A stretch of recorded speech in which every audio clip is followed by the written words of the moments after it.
روایت حدیث پڑھی، ان کے نزدیک صحت کے درجے پہ نہیں تھی، انہوں نے قصداً جان بوجھ کے بدھ کے دن ہی ناخن کاٹے، جزامی ہو گئے، وہ انگلیاں جھڑنے لگی، بہت علاج کرایا، کوئی فائدہ نہیں ہوا، تو ایک رات خوب رونے لگے اور اللہ کے رسول کی بارگاہ میں عرض کرتے یا رسول اللہ کرم فرمائیے آپ۔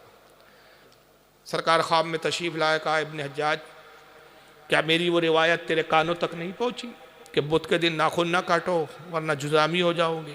کہا یا رسول اللہ حدیث تو پہنچی لیکن میرے نزدیک صحت کے درجے پر نہیں تھی، ضعیف حدیث تھی، اس کے راوی درست نہیں تھے۔ آقا نے کہا تو نے راویوں کو دیکھا، یہ نہ دیکھا کہ اس کی نسبت میری طرف ہے؟ تیرے لئے یہی کافی تھا کہ وہ میرا فرمان ہے۔ کہا یا رسول اللہ میں معافی کا طلبگار ہوں۔ رونے لگے، گڑ گڑائے، آقا کے قدموں میں گر گئے، سرکار نے اپنا دست مبارک پھیرا، جزام ختم ہو گئے۔ جب بیدار ہوئے، آنکھ کھولی تو کمرے میں خوشبو تھی اور آپ صحت تندرست اور درست تھے۔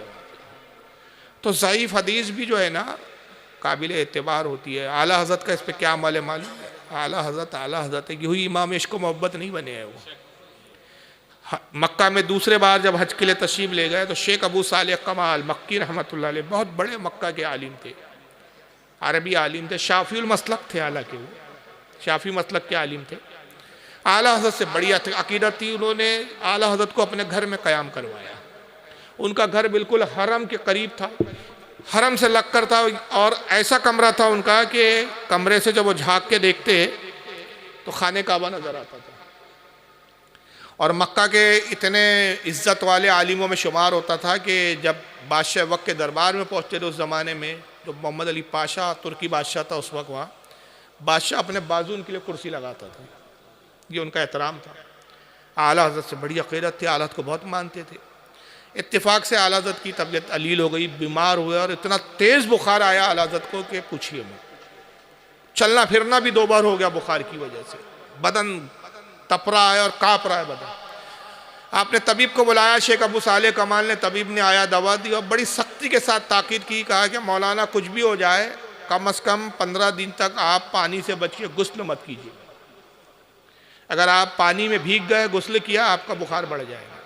تاکید کی، چلے گئے وہ حکیم صاحب۔ اتفاق سے اعلیٰ حضرت کھڑکی میں بیٹھ کے حرم کو دیکھ رہے، حرم تک جا نہیں سکتے تھے تو وہیں سے خانہ کعبہ کو دیکھ رہے ہیں۔ بادل گرے اور بارش شروع ہو گئی۔ جب بارش ہونے لگی تو اعلیٰ حضرت کمرے سے کسی طرح عصے کے سہارے سے ٹکتے ٹکتے اترتے حرم میں گئے اور بھیگنے لگے، بارش کے پانی میں خوب نہا رہے۔ شیخ ابو صالح کمال کمرے میں آئے، دیکھا اعلیٰ حضرت کمرے میں نہیں ہے، خادم سے پوچھا کہاں گئے مولانا؟ بولے حضور میں نے روکنے کی کوشش کی لیکن حرم میں گئے اور وہ دیکھیے بھیگ رہے ہیں۔ تو شیخ ابو صالح کمال بڑے غصے میں گئے، محبت تھی، ڈانٹنے کے انداز میں کہا مولانا یہ کیا ہے؟ آپ نے ابھی 2 منٹ نہیں ہوئے کہ آپ کو حکیم نے تاکید کی کہ نہانے سے غسل سے پرہیز کیجئے اور حرم میں آ کے آپ بھیگ رہے ہیں، نہا رہے ہیں یا پانی میں بارش میں بھیگ رہے ہیں، آپ کو اپنی طبیعت کا اور اپنی صحت کا خیال نہیں ہے۔ تو اعلیٰ حضرت کہتے ہیں کہ حضور ناراض نہ ہو، کیا رسول اللہ کی حدیث نہیں آقا نے کہا جو حرم کی بارش میں بھیگ گیا اس کی بخشش ہو گئی؟ سبحان اللہ۔ جو حرم کی بارش میں بھیگ گیا، اللہ تعالی ہم سب کو حرم میں بھیگنے اور بارش کا موقع عطا فرمائے، حرم میں جانے کی سعادت دے اور اللہ تعالی ہمیں بارش بھی عطا فرمائے۔ تو شیخ ابو صالح بھی عالم تھے بہت بڑے، انہوں نے کیا کہا؟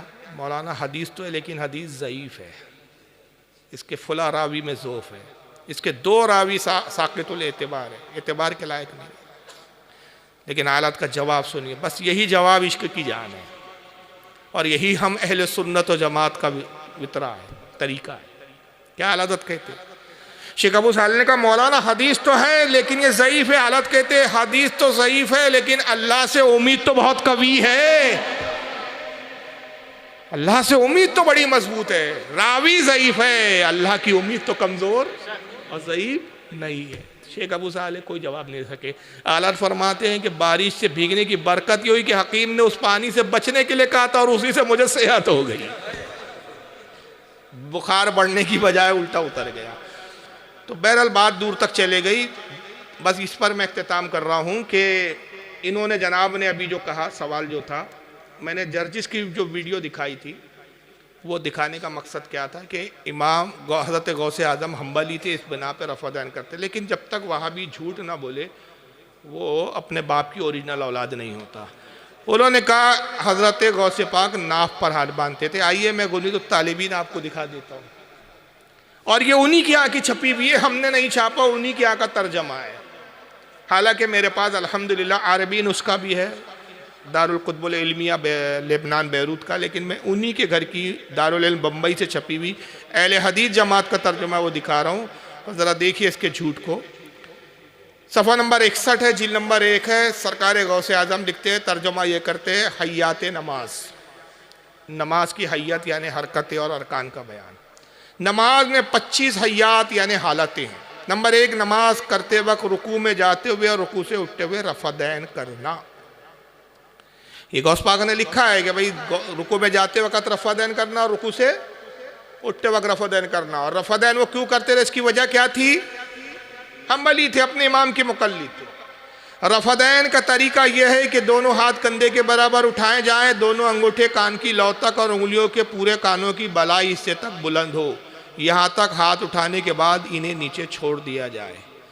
ہاتھ اٹھایا، چھوڑ دیا، پھر دائیں ہاتھ کو بائیں پر رکھتے ہوئے ناف کے اوپر باندھے۔ دیکھیں صاف لکھا ہے، کہاں باندھے؟ ناف کے اوپر۔ اور جرجس کیا کہتا ہے، وہ اہل حدیث تھے، سینے پہ ہاتھ باندھتے تھے۔ کہاں لکھا ہے سینے پہ ہاتھ باندھتے؟ تو دیکھیں کیسے آنکھوں میں دھول جھونکتے ہیں وہیں کے وہیں۔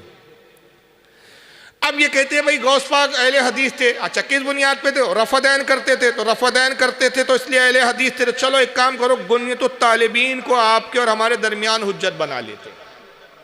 آپ ہی کے آنکھ کی چھپی ہوئی کتاب میں لے کے بیٹھ جاتا ہوں، آپ بھی بیٹھ جاؤ، چیلنج ہے جرجس کو، یہ نیٹ پہ ڈالیں آپ۔ اب اس سے پہلے بھی میں چیلنج کر چکا، بے غیرہ سامنے آتا نہیں ہے، بہت پھٹو آدمی ہے۔ بھئی گنیت الطالبین کو ہم معیار بنا لیتے، جو باتیں غوث پاک نے لکھی تم بھی مانتے جاؤ، ہم بھی مانتے جاؤ۔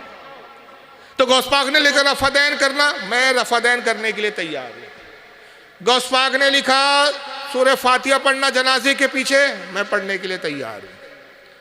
غوث پاک نے کہا امام کے پیچھے سورہ فاتحہ پڑھو، میں تیار ہوں۔ زور سے آمین کو، میں تیار ہوں۔ مگر اسی گنیت طالبین میں غوث پاک نے کہا مرید ہونا ضروری ہے۔ اسی گنیت طالبین میں لکھا 40 ابدال ہے جو مخلوق کی مدد کرتے ہیں، ان کو حاجت کے لیے پکارو تو یہ تمہاری سنتے ہیں اور مدد کرتے ہیں۔ اسی گنیت طالبین میں غوث پاک نے لکھا تعویذ پہننا جائز ہی نہیں، سنت سے ثابت ہے۔ بخار کا تعویذ بھی لکھا، پیٹ درد کا تعویذ بھی لکھا، بچہ پیدا نہ ہو رہا اس کی تکلیف ہو رہی ہے اس کا بھی تعویذ لکھا، تو کل سے تم بھی تعویذ باندھنا چالو کر دو، شرک باللہ بند کرو۔ غوث پاک نے قوالی کے ادب بھی لکھے، قوالی میں بیٹھتے اپن دونوں پھر۔ تو یہ کیا ہے، میٹھا میٹھا ہف ہف، کڑوا کڑوا تو اسی میں غوث پاک نے حج کے ارکان میں لکھا کہ جب رسول کے روضے پر جائے تو حضور کی بارگاہ میں یہ دعا کرے اور یہ آیت پڑھیں کہ وَلَوْ أَنَّهُمْ إِذْ ظَلَمُوا أَنفُسَهُمْ جَاءُوكَ إِلَىٰ آخِرِي، کہ اللہ فرماتا ہے لوگو جب تم میرے محبوب کی بارگاہ میں گناہ کر لو تو تم میرے محبوب کی بارگاہ میں آؤ، میرے محبوب کی بارگاہ میں استغفار کرو، توبہ کرو اور میرے محبوب کو سفارشی بناؤ۔ اگر میرا محبوب تمہاری سفارش کر دے تو اللہ کو توبہ قبول کرنے والا پاؤں گے۔ غوث پاک کہتے ہیں یہ آیت پڑھے اور کہ یا رسول اللہ میں گناہ گار ہوں، شفاعت کے لیے آپ کی بارگاہ میں حاضر ہوا ہوں، آپ میری شفاعت کیجئے۔ اور اسی طرح شفاعت کیجئے جس طرح آپ نے اس بدو کی شفاعت کی تھی جو گناہوں میں ڈوبا ہوا آیا تھا، اور اس نے کہا یا رسول اللہ میں نے اپنے آپ پر ظلم کیا ہے، ظلم تو نفسی، تو آپ کی قبر مبارک سے آواز آئی تھی قد غفر لک، جا تجھے بخش دیا گیا ہے۔ آپ تو کہتے ہیں رسول سے بھی مانگنا ناجائز، مانگو تو صرف اللہ سے۔ غوث پاک تو رسول سے مانگنے کی تلقین کر رہے ہیں۔ یہ گنیت الطالبین میں لکھا، ترجمہ انہوں نے کیا ہے۔ غوث پاک نے لکھا تراویح کی نماز 20 رکعت ہے۔ تراویح 20 کب سے پڑھنا چالو کر رہے ہو تم؟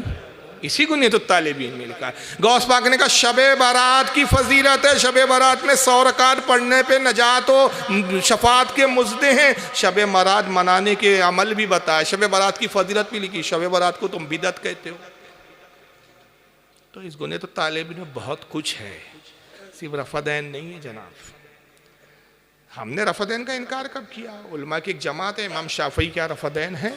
ان کے نزدیک منسوخ نہیں ہے وہ حدیث، ہمارے ائمہ کے نزدیک منسوخ ہے۔ ہمارے پاس منسوخ کی دلیل ہے، جب ہمارے نزدیک وہ حدیث مستند ہے، معتبر ہے، قابل اعتبار ہے، تو ہم اس حدیث پر اعتماد کرتے ہوئے رفع دین نہیں کرتے، تو ہمارا بھی عمل کس پر ہوا؟ حدیث پر۔ امام شافعی کرتے، ان کے نزدیک وہ حدیث قابل اعتبار نہیں ہے، ان کے نزدیک وہ حدیث سے زیادہ مستند ہے جس کے اوپر رفع دین کا حکم ہے، وہ بھی حدیث پر عمل کر رہے ہیں۔ اختلاف رفع